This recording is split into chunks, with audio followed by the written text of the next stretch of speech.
Man, it's good to see you, man. Damn, you look good. Yeah. You look man. good, bro. You look young. Save that for the intro. I got you.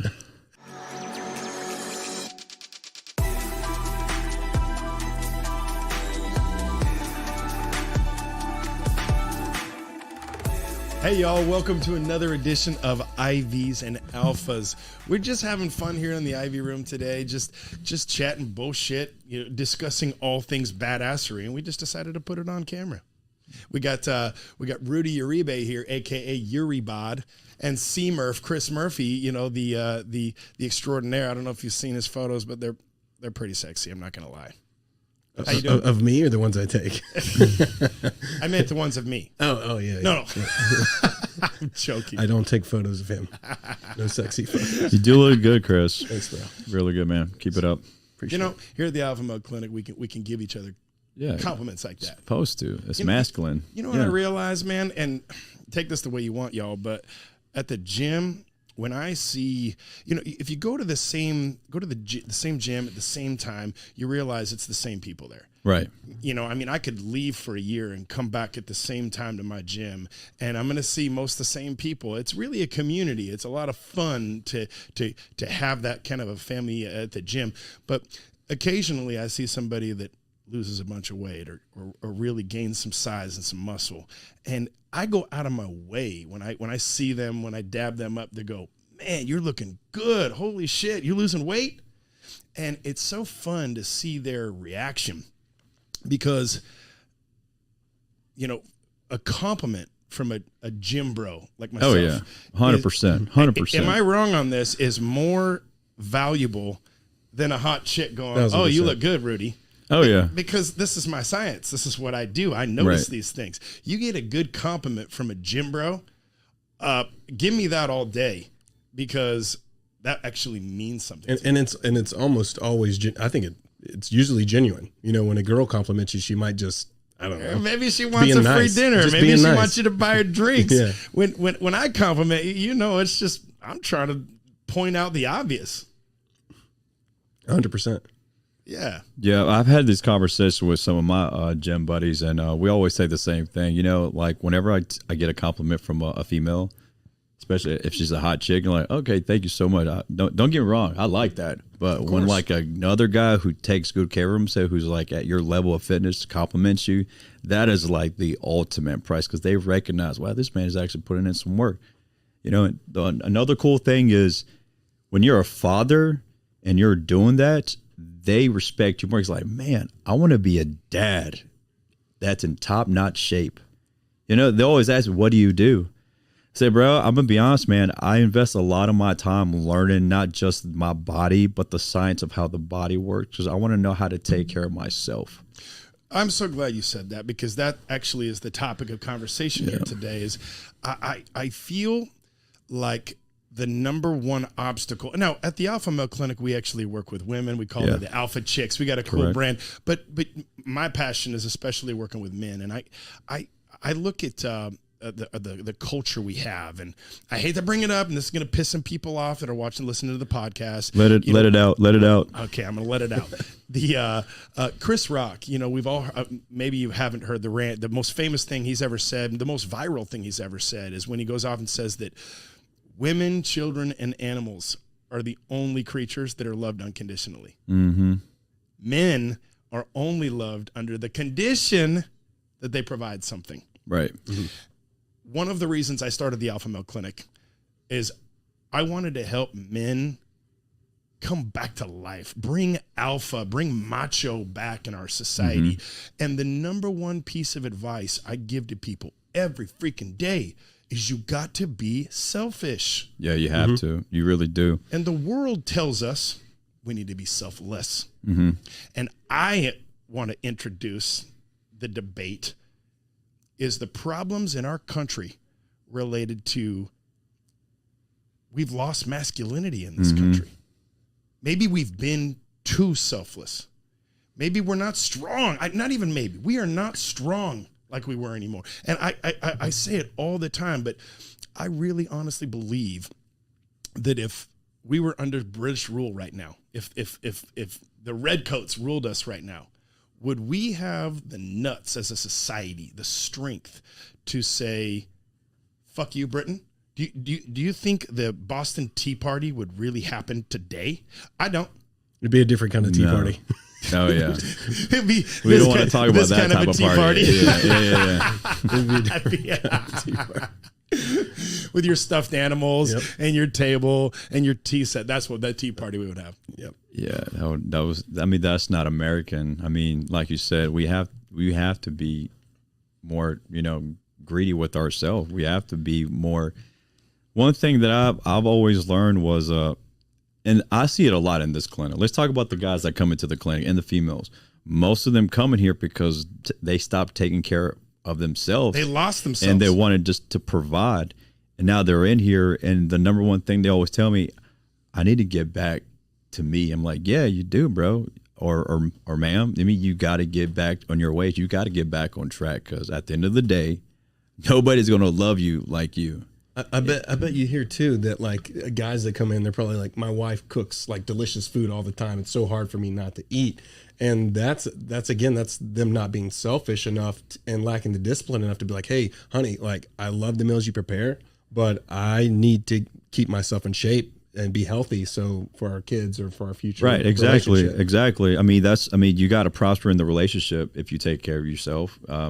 And if you don't eat right, how are you going to be able to provide for your family? You got to be the number one provider. The number one provider has to take good care of themselves. Yeah, it's not backwards. We hear all the time gurus say you can't love somebody else if you don't love yourself. But it is so freaking true. Yeah. But what does that mean? Does it mean, just keep putting other people before you and the love will envelop and change? No, it's not. It is the energy, the time, the money, the every capacity we have to give. I like to liken that to a checking account. Oh yeah. And I've been broke. I've been not broke, and I promise you, being not broke and wealthy is much more fun. It's not only more fun, but it's more fulfilling. There were times where I never gave a bum on the side of the road, or a homeless person, I should say, $1 or $10 or $20. But does it hurt me now to do that? It doesn't hurt me at all to do that right now. You cannot be effective as a giver, whether it's your time, money, talents, energy, unless you have an abundance. Mm-hmm. No different than a checking account. I can't give you or loan you money if it ain't my checking account. Right. And I see, these men especially, because that's the passion. They come in and I tell you guys, don't I? I say they don't come in here for testosterone. They don't come in here for vitamins, nutrition. They come in here for what? They come in here for hope. For hope. Yeah, for hope. For real. Hope to live a better life. Mm-hmm. And so we're in a fun, unique situation where we can help these people. And the number one piece of advice that I say is you've got to be selfish, at least for a period of time, where you can build that we'll say that personal checking account, that personal account of abundance, to where your cup is overflowing. Yeah. And when you live in abundance, you can be generous. Not just with money, but with time. That's even more valuable. Mm-hmm. I look at the ability I have now to sit down and when I come home from work, to be able to go out and shoot hoops with my son for 15 minutes. That's more valuable than buying him shit. That's so much valuable, because that's something that they'll never forget. Like for instance, like I'm a father. I invest a lot of my time in coaching. And I do it for free. Why? Because I get to spend more quality time, not just with my son, but I get to show my son that I'm a role model. Absolutely. And again, I'm also showing other parents, other kids' parents, that listen, you should be out here with me having fun. This is the greatest time of my life. And I'm in the best shape of my life. I'm 36 years old, about to be 37. I feel like I'm in top peak shape, And again, I've invested a lot into myself. Yeah, you look like you're just hitting puberty, man. It is. It is. It does feel like that too. Again, I feel young, man. But at the end of the day, we have to really invest. I mean, you can't enjoy the fruits of nature. You can't enjoy the nice house, the fancy cars, the jewelry. You can't enjoy none of that if your health isn't at that top level too. That's why it's very important to you really yes, it's going to cost a little bit more, but guess what? It's investing into you, not anybody else but you. That's what's most important. You know, I admire you, Rudy, because you are a single father. I have an amazing wife, amazing family, but I don't know how I would do it without her. You know, because I can focus on the business. I can focus on building Right. that abundance I'm talking about, not just physically, you know, just staying on my game because I have a partner to help take care of the kids. How do you balance like that, taking care of yourself, but also being a kick-ass father? Well, it's a schedule. I mean, you got to think about what's important. Okay, like for instance, like I have a child out of wedlock, so the mother and we're in good terms. Everyone's happy because at the end of the day, it's all about him. So whenever we set our schedules, when I check the schedule, of course, I prioritize everything around him. But at the same time, I got to find those gaps. When you find those gaps, that's when you say, okay, that's the perfect time for the gym. Okay, that's a perfect time to have a healthy meal. That's a perfect time to do some mental thinking or mental reading. You know, just kind of branding myself to become a better human being. Not only a better human being, but a better person for the society, a leader, somebody who's very masculine in the right ways. So, for instance, like here's a great example. So when I get my son, I have to take him to school. He has to be at school by 7 a.m. What do? I have to go to bed early so I can wake up early so I can get on the grind as in going to work out.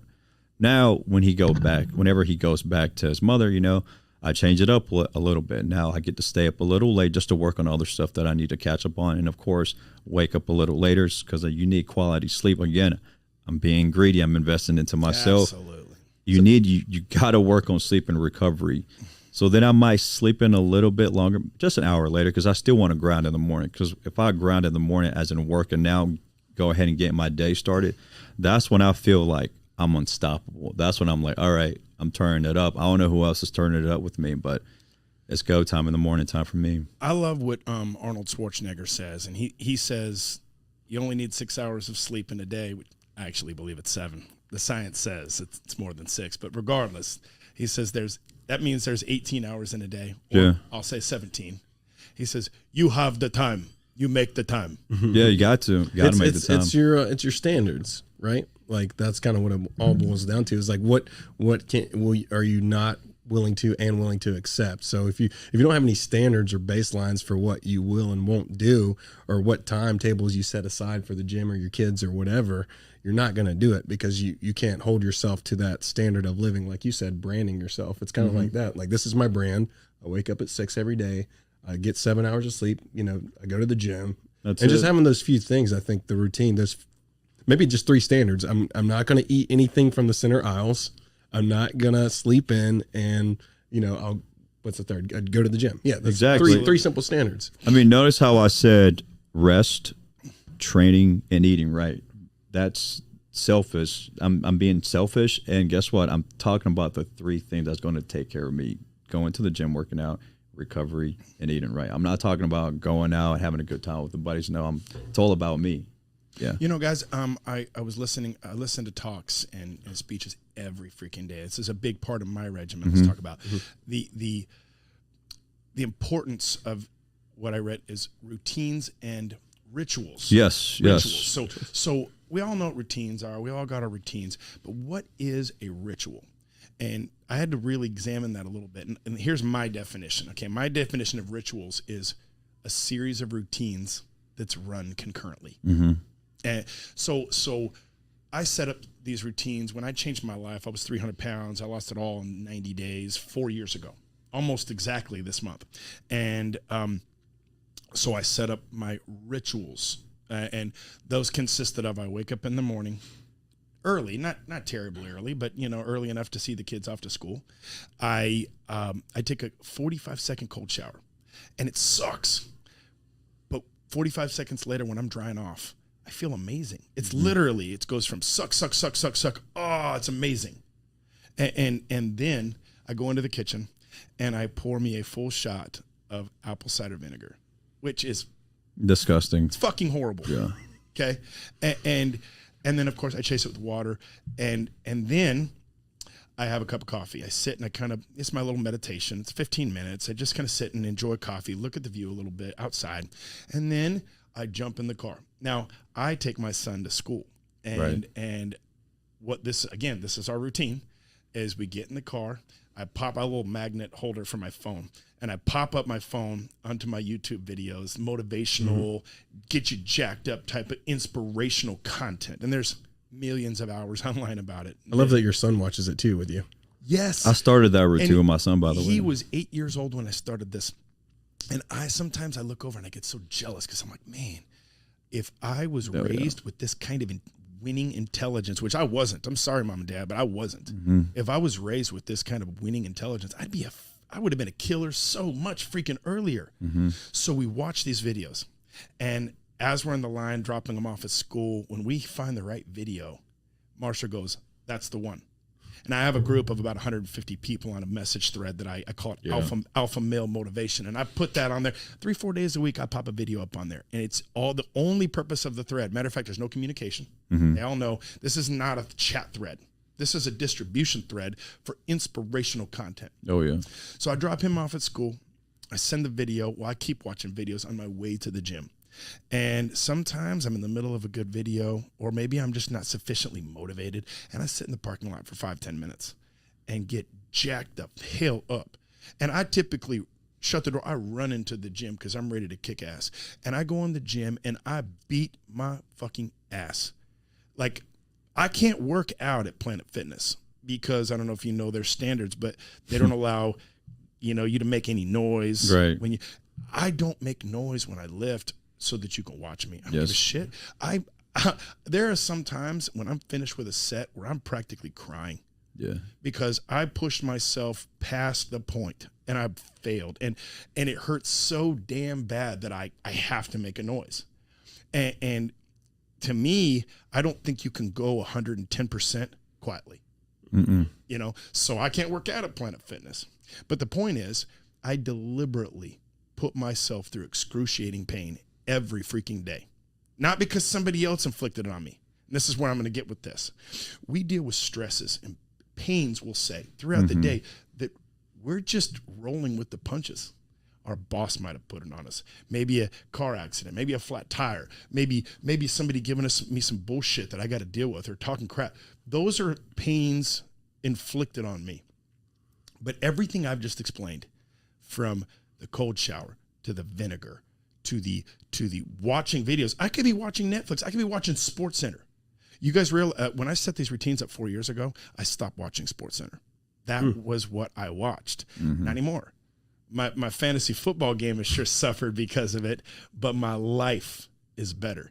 And so all these routines I've just mentioned, that is my ritual. And when I get out of that ritual, which I just moved to Florida, and it's been 4 months of completely mixing up my routines and regimens. And you know what happened is depression came. I literally went through a couple months where I just wasn't myself. I gained 10 pounds. I started feeling negative. My energy was suffering. And I realized, holy shit, you got away from your routines and rituals. And so that's the message, is create those. Personally, and I try to encourage people to work out in the mornings if they can. Yeah. Why? Because I like to win before I go into battle. Oh, yeah. I mean, it's so much easier to conquer all those non-self-inflicted pains and troubles when I've already been a winner before I did any work for the day. What time do you wake up in the morning? 4:45 on the days that I have my son. I wake up, I start moving around, I start doing a little bit of like prepping, like doing some mobility stuff, because I know when I go to the gym, we're going to go right into the warm-up. So I kind of get a head start of everybody. You know what? And my routine is kind of like yours. I'll just wake up, I'll have all my stuff ready the night before, because I know I'm committed the night before. So I have everything ready and prepped. Wake up, I tell my girlfriend, hey, baby, I love you. I'll see you in a bit. I'm about to go kill in the gym. So I go to the gym, and on the way to the gym, I'll listen to like podcasts that I'm still catching up on. So instead of kind of like waking up physically, although I am doing the mobility stuff, I'm also waking up mentally. And it sucks because sunlight is actually really good for you.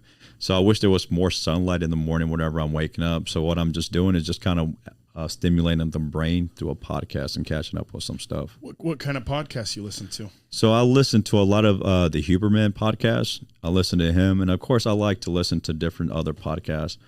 Another great podcast that you all should listen to is Alphas and IVs. I got to get on top of that, guys. Go ahead and subscribe and share it with a friend and hit us up. Leave a comment below. Let us know what y'all think. Also, give us some ideas of what other content y'all would like for us to talk about.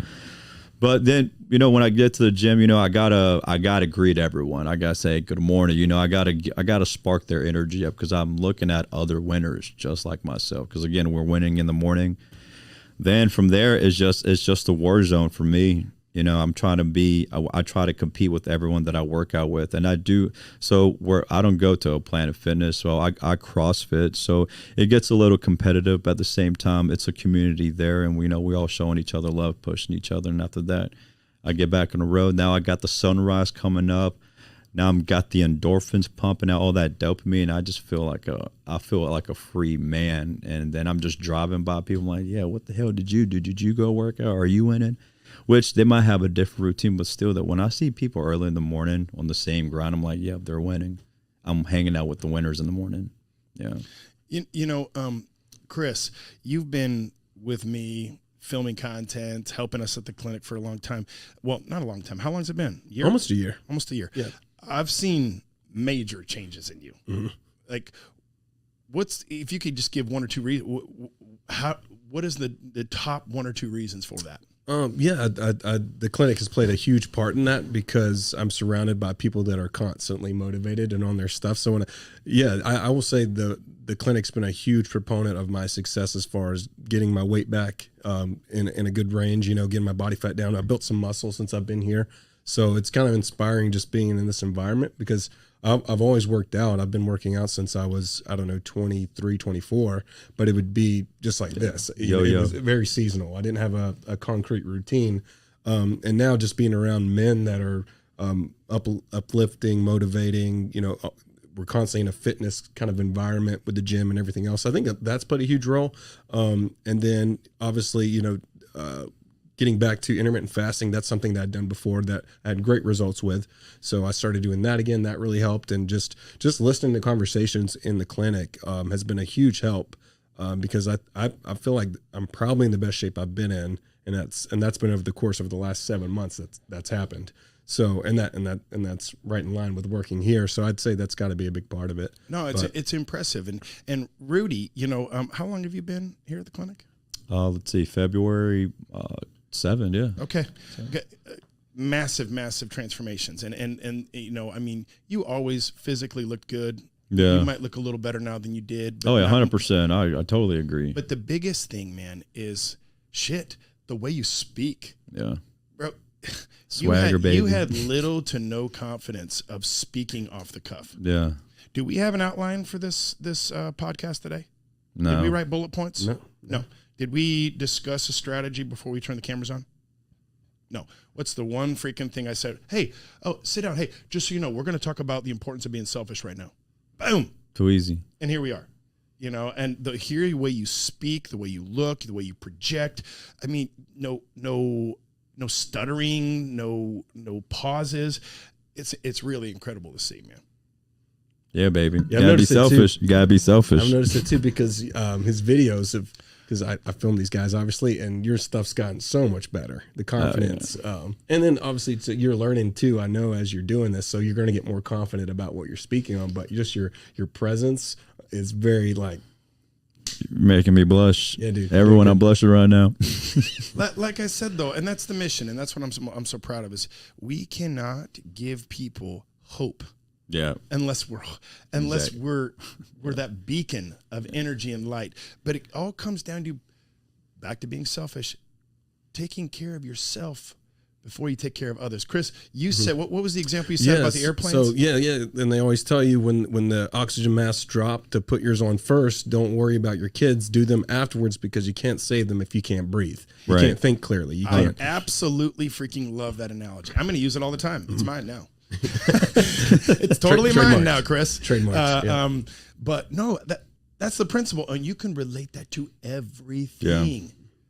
Everything. How can you expect your kid to be fit and live a fit lifestyle if you're a fat ass? Oh yeah. How can you expect your kid to work hard when you're lazy? Mm-hmm. How can you expect your wife to be sexy for you if you're not sexy? Mm-hmm. Yep. It's the perfect example. It is. Put the mask on yourself first. Make sure the air is flowing before you put it on. And it will probably appear selfish to some people, but they don't see. But they don't see what your goal is, and that's ultimately just to make sure that you're foundationally strong for other people around you. That's really the purpose. You can't help anyone if your confidence is lacking, if your energy is lacking, if you just don't have a healthy and routine lifestyle. You're a mess. You don't have any organization. How can you help anyone with their schedule if your schedule's a mess? How can you help anyone eat healthy or decide on anything if you can't decide on what to eat every day? Amen, bro. It boils down to, like, you can't give advice if you're not living what you're saying. It doesn't make sense. You got to walk around like the standard. Yeah. Yeah. Let me talk to the people here for a second, because this is a subject that's very dear to my heart. 4 years ago, as I referenced, I entered a body transformation challenge by First Form Nutrition, and it was an 8-week challenge. And it wasn't about how much weight you could lose; it was about the before and after photos and how drastic those photos would look. Now, truth be told, I planned on winning this competition. Even though there's 20,000 people in the competition, I planned on winning from day one because I knew I had an edge. I was strong. I was strong and fat. So underneath that fat, there was actually very good muscle. And so I knew that if I lost 40 pounds, it was going to look like 80. You guys have seen my before and after photos. People accuse me all the time of them being fake, because they do kind of look fake. Oh, yeah. I have to lift up my shirt and show them, no, it's been 4 years. I still got the abs. But the way it had to be done, and I actually sat down with my family, had a little family council. I said, guys, tomorrow I'm starting this competition, and I'm going to win $50,000. That was the first prize. And I said, this is going to be hard. And for 8 weeks, I need to change my priorities. I said, guys, I have to be selfish. And I told them this. I said, there's going to be times where I'm getting a 2-a-day workout in. There's going to be times where I don't come home when I said I'm going to be home. There's going to be times when you guys are eating food and I'm not eating with you. I said, I'm going to put for 2 months, especially at least 2 months, I'm going to put myself first, above my marriage, above my family, above work. And then once I achieve my goal, I can readjust my priorities. Guys, it was so essential. And because I had that formal conversation with my wife and my family, they supported me and they understood. I have to take my happiness back. Here I am trying to make all of you happy and secure when I'm not happy and secure with myself. Matter of fact, I was insecure, very, very insecure. I was struggling with depression, anxiety, because I had nothing to give, but I was still just kept trying to give.